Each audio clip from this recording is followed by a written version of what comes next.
Another challenge level hits the arena, aka everybody's recommended section, and before you know it, anyone within a 10-mile radius will now be talking about this on the streets.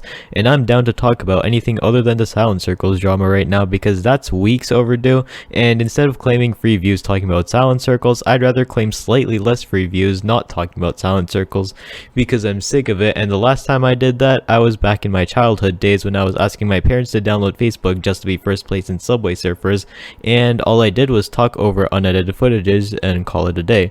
Anyways, I'm an old uncle now and I totally grew out of that stage, so to perfectly match up the theming, let's talk about a level called Call Me Maybe. Those combinations of words might be familiar to you, but if it isn't, it's because first of all, nobody wants you to call anyone, and second of all, the Jump Trash community is made up of a bunch of 13-year-olds including myself. However, my parents lived during the peak of this song, so they experienced this thing cutting into literally every other song in the radio nowadays, and it still does.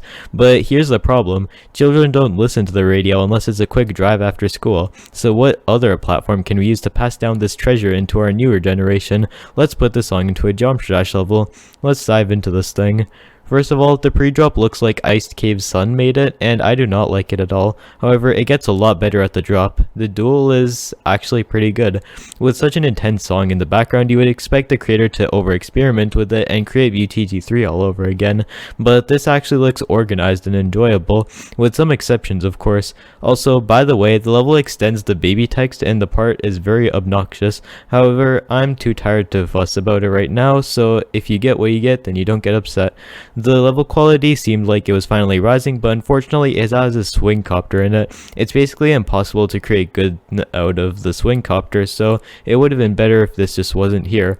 Also, I like the unique idea between switching two swing copters at once. The reality is that it's just really messy to have your icons cutting into the wall several times and hitting these orbs. Oh, and if you're wondering whether it syncs or not, then just have a listen to this.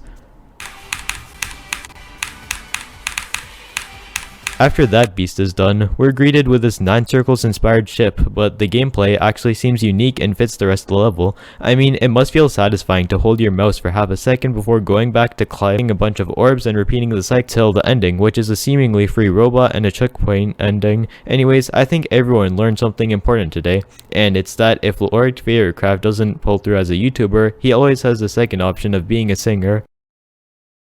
Hey, I just met you. And this is crazy, but here's my layout, so collab with me.